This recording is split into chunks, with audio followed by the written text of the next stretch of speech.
자, 한번 읽어보세요. 가사파 존자께서 뭐라 말씀하셔도 저는 이런 이유로 저 세상도 없고 화생하는 중생도 없고 선행과 악행의 업들에 대한 열매도 값도 없다라고 생각합니다. 태수요, 그러면 그대는 이런 이유로 저 세상도 없고 화생하는 중생도 없고 선행과 악행의 업들에 대한 열매도 값도 없다라는 것을 입증할 어떤 방법이 있습니까? 가사파 존자여, 저에게는 이런 이유로 저 세상도 없고 화생하는 중생도 없고 선행과 악행의 업들에 대한 열매도 값도 없다라는 것을 입증할 어떤 방법이 있습니다. 태수여, 그것은 어떤 것과 같습니까? 가사파 존자시여, 여기 저의 존자시여, 이 자는 범죄를 저지른 도둑입니다. 태수님이 원하시는 처벌을 내리십시오라고 하면 대령합니다. 그러면 저는 여봐라, 그렇다면 이 사람을 산채로 항아리에 넣고 입구를 막고 젖은 가죽으로 봉한 뒤 젖은 흙으로 두껍게 발라서 화덕 위에 놓고 불을 떼어라 라고 말합니다. 그러면 그들은 잘 알겠습니다라고 대답한 뒤 그 사람을 산채로 항아리에다 넣고 입구를 막고 젖은 가죽으로 봉한 뒤 젖은 흙으로 두껍게 발라서 화덕 위에 놓고 불을 뗍니다. 저는 저 사람은 죽었다라고 알 때 그 항아리를 내려서 흙을 떼어 입구를 열어 참으로 목숨이 부자라면서 조심스럽게 찾아봅니다. 그러나 우리는 그의 목숨이 빠져나가는 것을 보지 못합니다. 가사파 존자시여, 이것도 제가 이런 이유로 저 세상도 없고 화생하는 중생도 없고 선행과 악행의 업들도 대한 열매도 값에도 없습니다. 예, 여기까지요. 자, 여기서는 이제 뭐를 얘기하느냐 하면, 이제 천상계, 지옥, 천상계 이런 거는 이제 대화를 이제 더 이상 이제 이어가지 않아요. 여기서는 이제 얘기가 끝났어요. 그러면 이제 그 본인이, 좋다. 지옥도 있다. 천상계도 있다. 그 다음에 33천도 있다. 거기에 신들도 있다. 지옥에 중생도 있다. 좋다 이거야. 그런데도 내가 그걸 받아들이지 못하는 이유는 죽으면 뭐가 지옥에 가느냐 이거야. 죽으면 뭐가 천상세계로 가느냐 이거야. 죽으면 뭐가 가가지고 33천으로 가느냐 이거야. 뭐 가는 게 보여야 될 거 아니야. 가는 게 뭐가 있어야 될 거 아니야. 그죠? 가는 게 없는데 뭐가 간다라는 거 주장하느냐 이거야. 나는 여러 가지로 실험을 하고 방법을 이렇게 실험을 하고 해봤는데, 죽을 때 실험을 많이 해봤는데 어떤 것도 가는 것을 못 봤다는 거예요. 그거를 이제 설명을 해요. 쭉 여러 개를 해요. 그래서 자기가 실험하는 거를 여러 가지 방법을, 산 사람을 항아리에 넣고 그 다음에 항아리를 완전히 봉해요. 네. 물 한 방울 그렇게 김 하나 안 새게끔 완전히 봉해 가지고 불을 떼요. 그럼 산 사람이 거기서 죽겠죠. 그럼 항아리가 흔들리다가 나중에 안 흔들리고 조용해져. 그럼 죽었구나. 그러면 뚜껑을 싹 열면서 무엇이 빠져나가는지 싹 보는 거예요. 구멍을 싹 들어보고 아무것도 안 빠져나가더라. 또 해봐요. 그럼 산 사람을 이제 또 재수를 죽여야 될 재수를 실험을 많이 해봐. 이 사람은 실험 정신이 투철한 사람이에요. 그래서 어떻게 하느냐. 그 사람을, 죽은 사람을 딱 저울에 재요. 산 사람을 저울에 재. 그리고 저울에 전체로 죽였는데 저울이 하나도 뭐가 빠져나갔으면 내 눈에 안 보이면 무게라도 줄어들어야 될 거 아니야. 안 그래? 현대 과학에서도 이걸 측정을 했어요. 그래서 몇 g이 빠져나간다?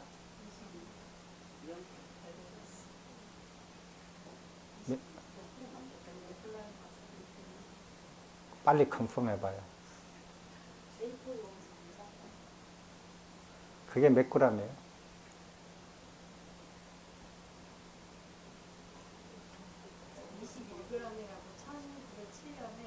미국의 의사 단판 맥주걸 의사가 21g이에요?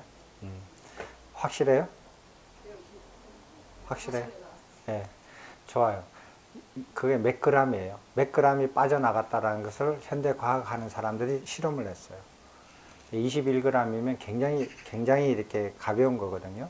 옛날 저울로는 21g을 이렇게 그거 오차 범위에 들어가가지고 측정을 못 해요. 근데 이 사람이 그 당시 사람들도 재보고 싶었는가 봐요. 뭐가 빠져나가면 몸무게가 줄을 거 아니에요. 몸무게가 늘지는 않을 거 아니에요. 산 사람이 죽으면서 몸무게가 늘지는 않을 거 아니에요. 그러니까 몸무게가 어떻게 줄었느냐 이걸 점검해 보는 거예요. 현대과학에서도 그걸 측정을 해요. 굉장히 그 몸무게를 아주 섬세하게 잴 수 있거든요. 근데 이제 여러 가지 문제가 있죠. 왜냐하면은 사람이 살아있으면서 몸무게가 일정하지 않거든요. 아침에 몸무게 쟀을 때하고 저녁에 몸무게 쟀을 때하고 점심 때 몸무게 쟀을 때하고 똑같은 사람인데 몸무게가 다 달라요. 그런데 그 말은 뭐냐면은 그거 24시간 시간별로 계속 몸무게를 끊임없이 24시간 연속적으로 재도 몸무게가 변한다라는 거. 그거를. 이제 그 부분에 대해서 설명을 충분히 하고 나서 그걸 재야 돼요. 그러니까 사람이 임종하는 그 순간이 시간이 길면은 그 오차범위에 들어갈 수가 있거든요. 무슨 말인지 알아요? 그 오차범위에 들면 21g도 주장할 수 없는 거예요. 예. 그래서 그런 문제점이 있어요. 그런 문제점이 있는데 그것을 충분히 고려해서 그 실험을 했어야 돼요. 그러면 그 당시에 했다면은 내가 생각하기로는 의사가 하고 그걸 질량을 쟀다면 그 의사는 그런 걸 못했을 것 같아요. 그래서 이런 거를 다 측정을 해서 이제 실험을 해야 돼요. 그래서 이제 그 무게를 쟀더니 그 다음에 피부를 막 이렇게 샅샅이 드쳐봤다. 피부를 싹 드쳐보고 막 그렇게 해도 뭐가 안 나오고 그 다음에 뼛속까지 다 토막 내봐도 뭐가 없더라는 거야. 이런 걸 이제 얘기를 해요. 그런데 이제 가사파 전자가 다 비율을 들어서 설명을 해요. 하나씩. 그래서 사람이 죽을 때 내가 갖가지 모든 방법으로 자기가 할 수 있는 방법으로 실험을 해봤는데 죽을 때 빠져나온 걸 없더라는 거예요. 흔적도 없더라는 거예요. 거기에 대해서 죽이는 방법에 따라서 이렇게 가사파 존자께서 이제 그게 그렇게 보지 못하는 이유를 설명을 해줘요. 됐어요? 그리고 난 다음에 이제 그 마무리가 지어져요. 그래서 그거는 다음 시간에 합시다. 질문이 있습니까? 네. 네, 먼저 하세요. 도시에 관련된 질문이에요. 도시에 대해서 이제 그냥 세상에서 말하는 그러한 부분을 좀 생각을 해봤을 때, 그러니까 뭐 헌금이든 아니면 도시든 단순히 형태로 봤을 때, 예를 들어 도시를 하려고 마음을 먹었는데 어떤 사람이 그 도시군이 그거를 너무 아까워서 안 한 거죠. 근데 그만큼의 법을 도둑을 맞았다거나 이런 현상들이 살면서 좀 있는 것 같습니다. 그래서 그런 거는 또 어떻게 이해해야 되는지, 그리고 절에 도시를 했는데 오히려 나쁜 일이 자꾸 생긴다거나, 근데 그런 일들은 세상에서 또 어떻게 이해를 하면 좋을지. 그 세상 일에 대해서 저는 잘 몰라요. 뭐 따지고 보면 아는 것도 별로 없지만 세상에서 어떤 사람이 보시를 하려고 이렇게 마음에 뒀는데 근데 그걸 아까워서 보시를 안 하는데 도둑을 맞았다. 사기를 당하거나 이렇게 했다. 근데 그것을 뭐요? 그런 것을 도시의 관점에서는 어떻게 이해할 수 있을지. 사기의 관점에서 어떻게 이해를 해요? 그런 거는? 도시를 하냐 크게 도시가 있는데 만약에 도시를 하려고 마음을 먹었는데 도시를 하지 않았다. 그러면 또 나쁜 과오가 이렇게 생길 수 자, 그래서 우리가 보시를 바르게 이해하고 보시를 하라는 거예요. 그래서 우리가 공부를 했거든요. 보시를 하면 좋은 가보가 생긴다. 좋은 가보가 생긴 그 이유는 무엇 때문에 생기고 그 좋은 가보는 언제 생긴다? 언제 생겨요?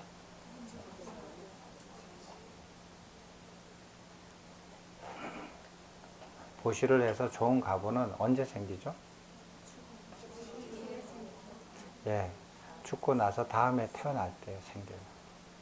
물론 보시하고 난 다음에 그 보시할 때도 즐겁고 보시하기 전에도 즐겁고 보시하고도 즐겁고 보시한 후에도 즐거운 그 마음은 그거는 이렇게 유익한 거라고 말할 수 있지만 보시하는 과정에서 생긴 거라고 할 수 있지만은 그것으로 인한 과보는 내가 이 생에서 마치고 다음 생에 태어날 때 가부가 생기는 거예요. 보시를 했다고 해서 이 현생에서 자기가 어떤 가부가 있을 거다라고 생각하지는 그거는 바르게 이해한 게 아니에요. 그래서 보시를 하려고 했는데 보시를 안 하고 도둑을 맞았다. 내가 이게 무슨 보시하려고 마음 먹었는데 안 해가지고 내가 벌 받았다.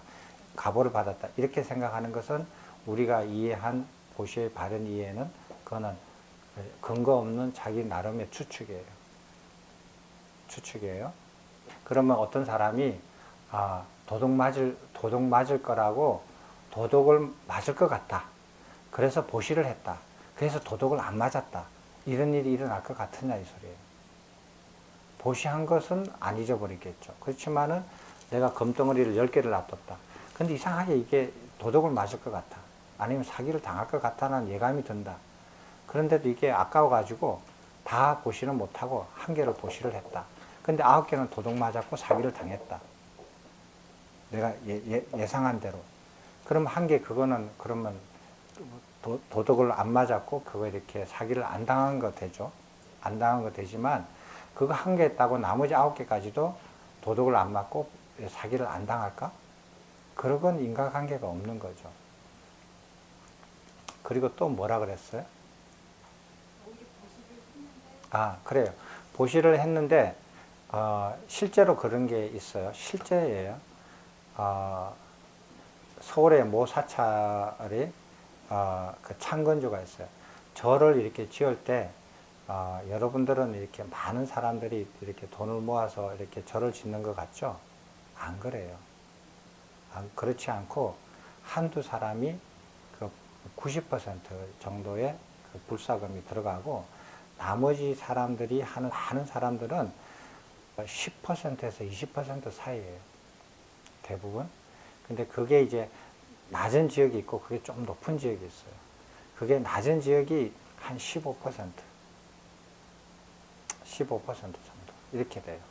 그러니까 불사는 한두 사람이 이렇게 불사를 하게 돼요. 나머지 사람들은 그게 이제 근데 그 나머지 15%라고 이렇게 그게 또 무시할 수는 없는 거예요. 왜냐하면 그런 분들이 있기 때문에 불사를 한두 사람이 하죠.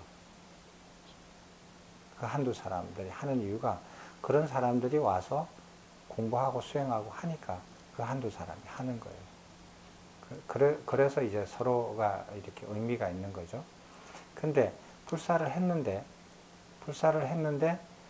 서울 시내에 이름만 대도 아주 유명한 큰 사찰이에요. 그게 창건주 하시는 분이 그 절을 이렇게 짓는데 거의 뭐 95% 정도 이렇게 돈을 이렇게 내서 그 불사를 이뤘어요. 거의 90% 이상이 되죠.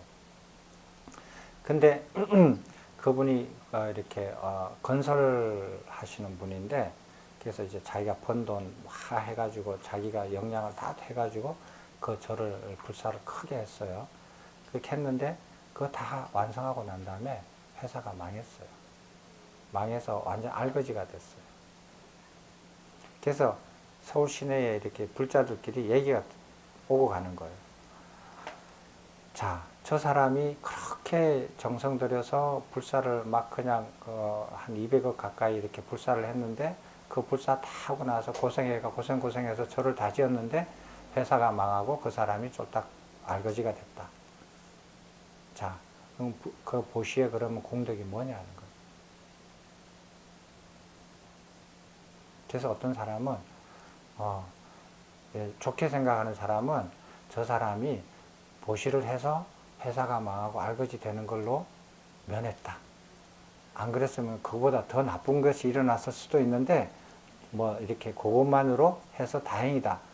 이렇게 좋은 말을 하시는 분도 있고 거기 뭐 자기하고 인연이 안 맞다든지 뭐 아니면 보시 공덕이 없다든지 또 다른 말을 하시는 분들도 있고 말이 오고 가요. 막 이렇게 오고 가는데 우리가 이렇게 그 부처님 가르침을 바르게 보시에 대한 바른 이해를 한다면은 어떻게 한 거예요? 보시한 것과 그 사람 회사가 망한 것과 아무런 상호관계가 없어요. 보시의 공덕은 그 사람이 죽어서 다음 생에 태어날 때 나타나요. 나타나는데 그 사람이 회사가 망하는 것은 이 생에서 자기가 회사를 망하게끔 운영을 했다든지, 예? 회사 돈을 그냥 끄집어내가지고 보시를 했다든지, 비상금을. 그렇게 하면 안 되죠. 그렇게 하면 회사가 망하죠. 이제 뭔가 회사를 망하게 하는 원인을 제공했기 때문에 자기 회사가 망한 거 아니에요. 그래서 그 두 가지가 연관이 되어 있을 수도 있지만은 엄격하게 그 사람이 분리해서 자기의 그 회사의 공금을 횡령하지 않았다면 그 사람이 사장이었으니까 어쨌든 사장도 횡령은 횡령이잖아요. 그러지 않았다면 그건 서로 연관관계가 없는 거예요. 우리가 알고 있는 그 보시의 바른 이해로서는. 그래서 보시를 해가지고 질문하니까 이 생각이 나네. 그래서 보시를 해서 보시를 했는데 왜 내 인생이 이렇게 괴롭고 집안이 잘 안 되고 뭐 이렇게 힘듭니까? 이렇게 말씀하시거든요. 그건 아니에요. 보시의 가보는 죽어서 다음 생에 태어날 때 그게 나오는 거예요. 그래서 근데 보시를 해서 마음이 즐겁고 가벼우면 이렇게 이 삶에 집착을 좀 덜 하게 되겠죠. 그래서 얻는 이익은 있어요. 얻는 이익은 있겠지만 보시를 하고 이 생에서 좋은 일이 일어나고 자기한테 유익한 일이 일어나기를 기대하고 했다면 그것은 실망으로 올 수가 있어요. 됐죠? 근데 이제 한 가지 얘기해 봅시다. 자식들 이름으로 보시를 하시는 분들이 있어요. 근데 부모님 이름으로 보시하시는 분들이 있어요. 근데 부모님이 나이가 80이고 90이고 이러세요. 자, 이 두 가지를 보고 우리는 좀 생각을 해봐야 돼요. 나이가 80, 90 이렇게 아주 나이가 많으신 노모님을 위해서 그 노모님 이름으로 보시를 하시는 분들이 있어요. 참 좋은 거예요. 왜? 나이가 많은 노모님들은 움직일 수도 없고 말기도 어렵고 뭘 의사 표현도 어려웠을 뿐만 아니라 왔다 갔다 할 수도 없어요. 돈을 들고 올 수도 없고 그렇잖아요. 그런 걸 이제 대신해 주는 거니까 좋은 일이에요. 근데 자식을 위해서 보시를 하는 것은 나쁜 일은 아니에요. 그렇지만 현명하다고 봐지진 않아요. 왜? 예를 들어서 자식이 20대다, 뭐 30대다, 자식의 아니면 10대다, 자식의 이름으로 보시한다는 거예요. 나는 그렇게 하고 싶지 않아요. 그 돈을 가지고 자식을 가리키는 게 더 좋아요. 그 돈을 가지고 자식이 집에 올 때 맛있는 거 사주고 용돈도 주고 넉넉하게 주고 하면서 얘야 보시를 하면 이러이러한 좋은 점이 있다. 너도 보시를 해라. 하는 걸 가르쳐 주는데 그 돈을 쓰면 더 좋겠다라는 거예요. 자식은 교육을 시키세요. 자식의 이름으로 보시를 하지 말고 자식한테는 가르침을 전해주시고 그 자식의 이름으로 보시하고 싶은 돈을 그 가르치는 데 쓰세요. 용돈을 잘 주면 애가 말을 잘 듣더라. 피자를 사주니까 애가 엄마 말을 안 듣더니 평상시는 안 듣는데 피자를 사주고 말을 하니까 잘 듣더라 이거예요. 그럼 피자를 자주 사주면서 얘기를 해주는 거예요. 그 돈으로 차라리 자식은 부처님의 가르침을 교육을 시켜라. 그 돈을 가지고 그렇게 하는 게 더 좋겠더라 하는 생각이 들어요. 됐습니까? 네, 그런 생각이 들고 그리고 또 한 가지는 우리가 이제 그 보시에 대해서 질문을 했는데 저번 때까지 우리 보시에 대해서 얘기했죠. 보시의 반대가 뭡니까? 네? 보시의 반대가 또 뭐예요? 예? 보시는 안 해도 좋아요. 보시는 내가 좀 생활이 좀 어렵고 쓸 곳이 많고 뭐 이렇게 내가 노후 대책을 좀 세우는데 좀 어렵다. 그래서 보시는 내가 넉넉하게 하지 못한다. 좋아요. 그렇게 할 수 있어요. 그렇지만 인색하지는 마세요. 사람이. 근데 보시 안 하고 인색하지 않고 하면 중간이라도 가잖아요. 그죠? 중간이라도 간다고요. 근데 보시는 어려워서 안 하면서 왜 인색하느냐고. 왜 인색이 뭔지 아세요? 절에서 오늘같이 이렇게 음식을 이렇게 다른 사람이 보시한 거 과일이나 떡을 가지고 와서 나눠 먹어요. 다른 사람들 다 나눠 먹게 해요. 자기 거가 아니고 자기 돈도 들어간 것도 아니잖아요. 남이 이렇게 해온 거잖아요.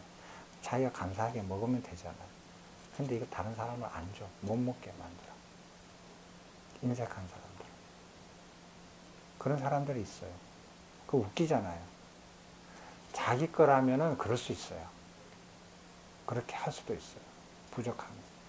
남의 건데도 불구하고 그렇게 인색한 사람은 인색한 거를 자꾸 부려요. 그래서 인색한 사람은 바닷물도 남이 떠가는 것을 못하게 해요. 강물 흘러가는 강물도 다른 사람이 떠가지고 가면은 못 떠가게 만들어요. 그 참 이상한 사람들. 그렇게는 하지 말라는 거예요. 그래서 인색한 마음을 없애라는 거예요. 넉넉하게 막 이렇게 나눠줄 만큼 내가 재산적으로 뭐 이렇게 뭐 넉넉하지 않다. 좋아요. 그렇게는 못한다 이거예요. 근데 왜 인색하느냐. 자기 돈 드는 것도 아니고 자기 물건을 이렇게 없어지는 것도 아닌데도 불구하고 인색하다는 거예요. 그거는 참으로 안 좋은 거예요. 보시의 정반대가 인색이에요. 인색이에요. 인색은 하면 안 돼요. 인색하지 마셔야 돼요. 보시를 많이 해도 인색하는 걸 또 많이 하면 도루묵이죠. 쌤쌤이지. 그렇죠. 그래서 인색하지 마세요. 그래서 인색한 마음은 참 고치기 어려워요. 그래서 오죽하면 바닷물도 떠가는 걸 싫어하고 마을에 있는 운문물도 남이 떠가는 걸 싫어하고 자기 것도 아니면서 그래요. 그런 사람들은 보시를 그런 마음 어떻게 없애나. 안 없어지겠죠. 그래서 그런 마음을 조금이라도 없애고 그런 마음을 좀 이렇게 이렇게 하려고 한다면 수행해가지고 그게 되어지나? 그게 참 어려운 문제예요. 그래서 그런 부분들을 잘 살펴서 내가 인색한 부분이 있는가 하는 것을 잘 살피셔야 돼요. 그런 마음들이 진짜 바뀌기 어려워요. 사띠 아무리 뭐 1000시간 해도 그게 바뀌어지겠어요? 안 바뀌어져요. 그래서 인색한 마음을 갖지 말라는 거예요. 또 무슨 질문 있어요? 예. 선법되게 설명하면서요. 살생하는 행위를 하지 말라는 게, 근데 일요일 기원과 교육을 출판해서 보면 거기 이제 쌓여서 일요일 기원이 되는데 그때 농경민족에서 제일 농경민족으로 그렇게 되면서 벽기가 분수림이 드러나잖아요. 그러면서 도둑질, 날카로운 무기, 살생, 거짓말 이렇게 일이 반복이 되니까 그때 이제 농사 지을 수 없는 곳으로 많이 그 거짓말하는 사람을 추방하잖아요. 근데 그 이목 민족이 되면 아무래도 목축하고 사냥 이렇게 되면은 그 사람들은 선행을 많이 지어야 이렇게 자기 악업이 강해질 텐데 이 사람들은 생계 수단으로 살생을 할 수밖에 없잖아요. 예를 들어서 만약에 말 같은 경우에도 자기네들이 말젖을 먹지만 말이 늙으면 나중에 도축을 해서 초겨울이 될 때 그때부터 해서 또 가죽을 도축을 해서 가죽을 말려서 눕으로 해서 먹어야 되잖아요. 그러면 이 사람들은 어떻게 해야 될까? 그런 걸 살생하는 행위를 하지 말아야 되는데 어쩔 수 없는 선택이고 그렇게 생각해서 보니까 나중에 부처님 당시에도 그 전에 아리안족이 인도로 서서히 쳐들어올 때도 생사가 관련 문제였잖아요. 가족이 모두 다 이동을 했을 때였는데 그럴 때도 보면 그 사람들은 그렇게 하면서 빈비사라와 아다타석교랑 이렇게 전부 그 6대까지 왕이 아들한테 죽임을 당한 게 이렇게 생각이 연관이 지어졌어요. 그래서 이 사람들은 계속 어렸을 때부터 유목민들은 살생을 하는 게 이게 업이 배어서 그게 움터서 그게 이렇게 짐승들도 자꾸 죽이는 거를 이렇게 보니까 심지어 어린 아이들도 어렸을 때부터 그런 거 죽임을 당하고 자기가 뛰고 놀던 개가 집에 개가 만약에 어떤 큰 짐승들이 와서 죽이고 그렇게 일상화되어 있고요. 그러면 지금은 세상에 뭐 아무리 무역 세계화로 해서 생활이 많이 변화했다 하더라도 기본적인 거는 사냥하고 목축인데 이분들은 어떻게 그 살생하는 행위를 어떻게 해야 될까 이런 의문이 들었습니다. 그래서 살생하는 행위를 하지 말아야 되는데 어쩔 수 없는 선택인데 어떻게 해야 되지? 이게 계속 쌓여서 유목민들의 특징이 그렇다면 그 뿌리를 보면 자연 환경에도 큰 요인이 될 수 있겠다 이런 생각이 들었습니다. 그래서 만약에 유목민족들이 이렇게 그렇게 살생을 하지 않고서는 생존을 할 수 없고 그래서 생존을 위해서 살생을 하게 되고 그리고 그 자식들이 그걸 보고 자라고 또 그 자식도 그 업을 이어받고 그리고 또 그 사람들이 죽으면 또다시 거기서 태어나고 그러잖아요. 그죠? 그렇게 그런 인간의 무리들이 이렇게 다른 인간의 무리들과 섞여서 살잖아요. 그래서 그런 무리들을 이렇게 그런 이제 선법계를 지키지 못하고 그런 것들을 계속 이렇게 누적되어 가잖아요. 가졌는데, 그래서 그런 사람들을 이렇게 어떻게 하면 그 부류를 벗어나서 그렇지 않게 사는 인간들과 같이 살 수 있을까 하는 것들을 걱정하시는 거 아니에요. 그죠? 네, 그래서 의문이 들었습니다. 예. 그것뿐만 아니에요. 그런 것뿐만 아니라, 이제 직업적으로 아니면은, 생존의 문제로 선법계를 지키지 못하면서 반복적으로 하는 사람들이 있거든요. 그런 부분들. 인간들 중에서도요. 그래서 그런 부류의 인간들을 이렇게 모르고 하다가 그게 또 업이 되고 생업이 되고 그래서 그것을 자식한테 물려주고 그 자식이 또 그 업을 이어받아 가지고 계속 사는 거예요. 그렇게 살다가 그게 누적이 되면 인간 세상에서도 이제 좀 도태가 되고 인간 세상에서 올리지 못하다가 어느 순간에는 떨어지겠죠. 더 떨어지겠죠. 그래서 그런 거를 우리가 이렇게 잘 공부해서 봐서 그런 것으로 떨어지지 않게끔 이미 떨어졌다고 하더라도 그것을 벗어나게끔 자기가 노력을 해야 되고 떨어지지 않도록 해야 되고 그것뿐만 아니라 인간 세상 자체를 벗어나도록 해야 돼요. 그래서 저는 더 의문이 들었던 게 요즘은 가르치는 살생에는 예의가 없다 그러는데 그러면 예를 들자면 이순신 장군 같은 경우는 나라를 구하기 위해서고 또 테러가 일어났을 때도 어쩔 수 없이 그렇게 했을 때도 살생할 때의 마음가짐이 중요하다 이렇게 생각이 돼서 그러면 그 사람들은 그렇게 해서 살생을 했지만 나중에 당연히 과보를 받더라도 그 살생을 했을 때 그 정의감이 있기 때문에 그 정의감으로 이겨낼 수 있다라고 그때 언젠가 들었던 기억이 있습니다. 그래서 더 이제 자꾸 좀 혼돈이 되고. 봐요. 살생을 안 하는 것인데 살생을 다른 사람들을 위해서 정의를 위해서 살생을 할 수밖에 없는 상황이 놓이잖아요. 근데 그렇게 해가지고 어떤 사람들은 살생을 하고도 영웅이 되기도 하고 어떤 사람은 살생을 해서 나쁜 사람이 되기도 하잖아요. 그죠? 근데 살생을 한 입장에서 보면 똑같잖아요. 그래서 그게 인간 세상이에요. 그러니까 인간 세상에서 살생을 해서 할 수밖에 없는 상황이 놓이는 게 인간 세상이에요. 그래서 인간 세상을 유지하는 입장에서 보면 똑같은 살생을 하더라도 어떤 사람은 영웅이 되고 어떤 사람은 악인이 되는데 그런 상황, 살생을 하면서 그런 상황이 놓이게 되는 게 인간 세상이라고요. 그래서 인간 세상을 유지하는 입장에서 이런 살생은 좋고 저런 살생은 나쁘다라고 하지만 우리가 인간 세상을 벗어나는 입장에서 보면 어떤 살생도 살생이다라는 거예요.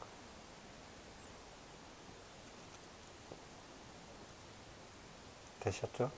예. 또 질문, 네.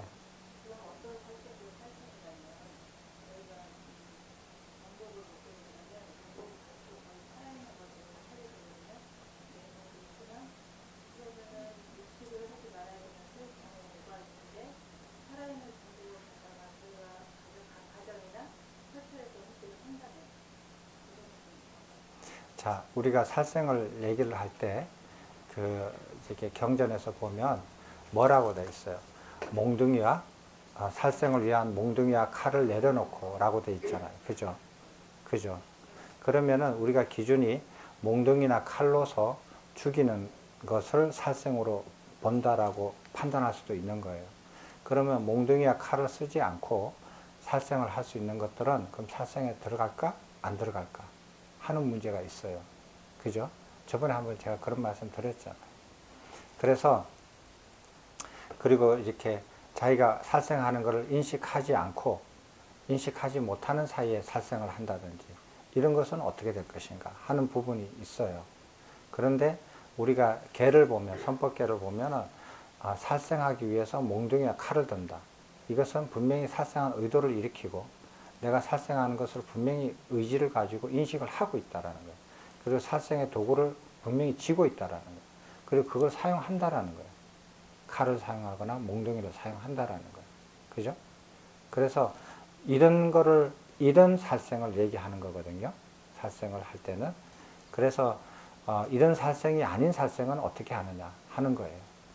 예를 들어서 살생을 하지 말라고 했는데 그것을 글자 그대로 살아있는 것을 죽이지 말라는 그것으로만 딱 해석을 하면 어떻게 하느냐. 풀밭에 가만히 앉은 채로 살다가 죽어야 돼요. 왜? 풀밭에서 한 발짝도 움직이지 못해요. 한 발짝 옮기는 순간에 개미를 밟을 수가 있거든요. 그리고 개미를 안 밟아도 땅 밑에 있는 지렁이를 죽일 수가 있어요. 그죠? 그 모르는 일 아니에요. 그리고 해걸음에 나가서 숨을 쉴 때도 여기 마스크를 하고 숨을 쉬어야 돼요. 왜? 하루살이가 코 속으로 들어가서 죽을 수도 있잖아요. 아무것도 못해요.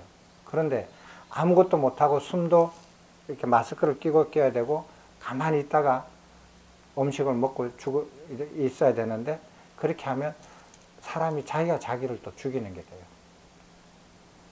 살지를 못하게 돼요. 그래서 그 글자만 가지고 따져서 덤벼들면 빼도 박도 못해요. 이래도 살생이고 저래도 살생이 돼요. 그렇게 따지고 늘어지면. 사람이 보세요. 이 얼굴에 수십만의 세포가 있어요. 얼굴에. 아침, 저녁으로 세수를 하죠. 수십만의 뭐라 그러나, 바이러스라 그러나, 뭐라 그러죠. 사람 몸에 붙어서 사는 세포들이, 그게 있잖아요. 균들이 있잖아요. 그죠? 그 미생물이라 그래. 예. 그게 한 몇십만 개가 얼굴에 있거든요. 얘들이 있기 때문에 얼굴이 이렇게 보호가 되기도 하지만 또 얘들이 그거 이렇게 하루 동안 번식한 거를 씻어주니까 얼굴이 깨끗하게 이렇게 느낌이 와요. 근데 이게 수십만이라고.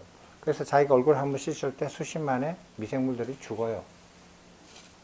하지 말라고요. 뭐 세수도 안 하고 살 거예요.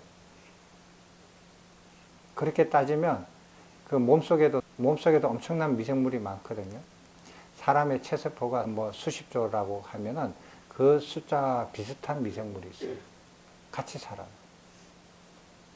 그럼 내가 그러면 아무것도 살생을 하지 않기 위해서 아무것도 안 한다. 그럼 그 안에 있는 수십 조의 미생물이 죽어요. 내 몸이 죽으면서. 그건 살생 아닌가? 그렇게 따지면 아무것도 못해요. 그래서 어리석게 그걸 이해를 하면 그러면은 이래도 걸리고 저래도 걸리는데 에라 모르겠다. 내 식으로 해석하고 요거는 안 걸리겠지 하고 이렇게 사는 거예요. 그래서 그걸 잘 이해를 하셔야 돼요. 그래서 잘 이해를 하고 바르게 이해를 해서 해야지 글자에 자기가 해석하는 그것만 하면은 옛날에도 그런 수행자들이 많았거든요. 부처님 당시에도 갖다 주는 음식만 먹고 가만히 앉아서 한 번도 안 움직이는 거예요. 근데 뭐 그러면 소변 보고 대변 볼 때는 안 움직이는가? 그거 움직이거든요. 안 움직일 수 없는 거거든요. 그럼 소변 대변 볼 때 그러면은 저기 뭐야 다른 생물을 안 죽이느냐는 거예요. 죽이죠. 따지면. 그럼 소변 대변도 못 봐요. 그 안 보면 그러면 자기를 또 죽이게 되잖아요. 그래서 잘 이해를 하셔야 돼요. 세존께서 인간계에 태어난 인간들이 어떻게 하면은 열반으로 나아갈 수 있을 것인가. 쭉 나아가는데 이거는 해야 되고, 이건 안 해야 되고, 이거는 해야 되고, 이건 안 해야 되고, 이거는 버려야 되고, 이거는 취해야 되고, 이런 것들이 딱 있어요. 계속 가다 보면. 근데 이것들이 아주 여기 가야 되는데 여기서 저까지 가는데 반드시 버려야 될 게 있고 반드시 취해야 될 게 있어요. 그죠? 그리고 반드시 해야 될 게 있고 반드시 안 해야 될 게 있어요. 그죠? 그래야 이 가잖아요. 내가 가만히 지금 이 상태에서 이 상태로 가는데 가만히 있는다고 해서 되나요? 해야 할 것과 하지 않아야 될 것과 취해야 될 것과 버려야 될 것을 분명히 알고 가야 돼요. 취할 거는 취하고 버릴 거는 버리고 그 다음에 해야 될 것은 적절할 때 하고 하지 않아야 될 것은 적절한 시기에 안 해야만이 여기서 이렇게 가요. 움직인다고요. 도달한다고요. 근데 여기서 여기까지 가는데 무엇을 버리고 무엇을 취해야 되는지를 확실하게 몰라가지고 취해야 될 것을 버리고 버려야 할 것을 취해. 가겠어요? 못 가겠어요?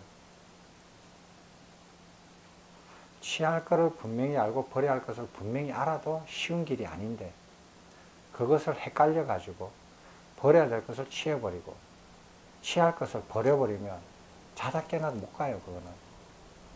그리고 여기서 가는데 해야 할 것을 또렷하게 하고 하지 않을 것을 뚜렷이 안 해야 그 알고 분명히 알아도 쉬운 길이 아니에요. 어려운 길이에요. 어려운 길인데 가는 길이 어려운데 근데 그걸 헷갈려 버리는 거야. 해야 할 일을 안 해버리고 안 해야 할 일을 해버리는 거야. 갈 수 있겠어요? 어렵겠죠. 아무리 자기가 가고 싶어도 아무리 노력을 해도 그거와 같아요. 가야 되는데 살생하지 말라. 좋아. 그 이해를 했어. 그 살생 안 하고 그 다음에 가잖아요. 그 다음 단계로. 근데 전복이 살생입니까? 아닙니까? 콩나물이 살생입니까? 아닙니까? 이렇게 하면은 뭐 어떻게 하자는 거예요? 거기서 계속 자빠지세요. 라고 말할 수밖에 없는 거예요. 안 가겠다라는 사람하고 똑같은 거예요. 귀찮아요. 갈 길이 얼마나 바쁜데. 어떤 사람이 와서 그래요. 콩나물이 꼬리에서 머리 대가리까지 한 생명이잖아. 그 콩나물 대가리를 처음부터 딱 뽑아가지고 홀라당 다 먹으면은 그게 어떻게 살생이 아닙니까? 라고 묻는 거예요. 그 살생이지. 따지면 살생이죠. 그럼 어떤 것만 살생이 아니냐? 사과나무에 달려있는 사과 하나를 따먹는 건 살생이 아니라는 거예요. 나 사과나무가 안 죽으니까. 그죠? 그래서 생명의 뿌리부터 머리까지 열매까지 싹 뽑아서 먹는 거는 안 먹어. 그럼 어떤 것만 먹느냐? 저기 열매 같은 거 따도 안 죽는 거. 잎을 하나를 따. 그러면 그거 안 죽어. 그런데 저기 뭐지? 쑥 같은 거. 쑥 같은 거 뿌리부터 따가지고 다 위에서까지 몽땅 빼가지고 먹잖아. 취나물 같은 거. 취나물 같은 거 뿌리까지 캐서 다 먹으면은 그 산의 산설이 엄청 욕해요. 어느 놈이 이렇게 뿌렸냐고. 취나물 같은 거 반드시 나물만 탁탁 따고 다음 해에 그게 다시 뿌리가 나서 다시 취나물이 나오게끔 따야 되거든요. 근데 그걸 시골 사람들은 그걸 알아. 그래서 잎사귀만 따서 먹어요. 근데 도시에서 온 사람들은 못 모르고 쭉쭉 뽑아버려. 그러면은 그거 보고 이 자리에 분명히 취나물이 있었는데 누가 빼간 거 보이는 거야. 그렇게 안 하는 거예요. 그러면 어떻게 하는가? 갈 길이 태산인데 바닥에서 나자빠러진 게 아니라 나자빠러져 가지고 거기서 수영하고 있어요. 그럼 뭐 어떡하자는 거예요. 방법이 없어요. 그래서 차제를 바르게 알아야 되고 차제를 바르게 알아서 선법계를 하고 그 다음에 뭐를 하죠? 선법계를 지키고 그 다음에 차제를 바르게 알아가지고 선법계를 지키고 그 다음에 만족한 일상생활을 하고 그 다음에 감각의 대문을 단속하고 이렇게 다 가르쳐줘 놨잖아요. 근데 만족한 일상생활을 안 하고 계속 저기 개를 가지고 여기도 적용하고 저기도 적용하고 하면서 이게 맞을까 저게 맞을까 이게 틀릴까 지킬까 안 지킬까 계속 살면서 그 역할만 계속하면 그럼 어떻게 돼요? 예, 개금치에 빠져 있다라는 거예요. 개금치에 빠져버려요. 갈 길을 모르고 있는 거예요. 또 질문이 있습니까? 네. 도시에 대해서 기부 스가에서 법문을 하실 이유가 있을까요? 그 도시경을 되게 읽어보는데요. 이거를 제가자들에게 이렇게 해법을 하시는 거는 마땅하다 생각이 들었는데 그러니까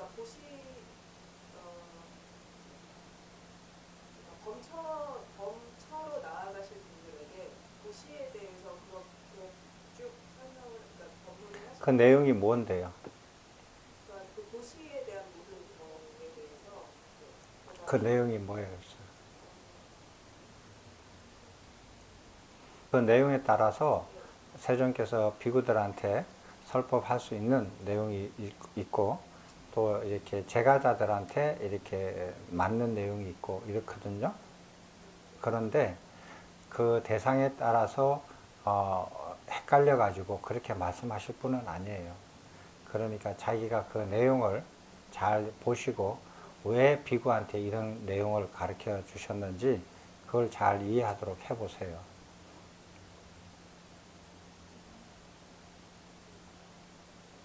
보시에 대한 내용을 저기 비구들이 아무것도 몰라야 된다라는 건 아니잖아요. 왜? 보시를 받으니까. 받을 때 어떻게 받아야 된다라는 건 알아야 될 거 아니에요.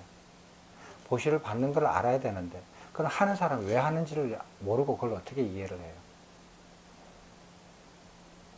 하는 사람이 이런 이유로서 이렇게 한다. 그렇기 때문에 받는 너희들은 어떻게 받아야 된다. 그 연계가 있잖아요. 그죠? 그래서 그런 입장에서 잘 이해를 해보세요, 내용을. 그리고도 모르면 다음에 다 가지고 와서 또 질문하세요. 또 질문 있습니까? 네, 선생님.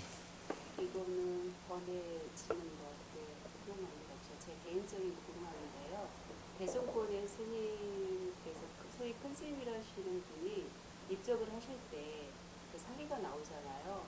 이제 그런 부분에 대해서 좀 궁금해요. 어떤 청정한 생각, 이런 부처님의 바른 이해 없이 그런 사리 개념이 어떤 개념인지 모르겠습니다.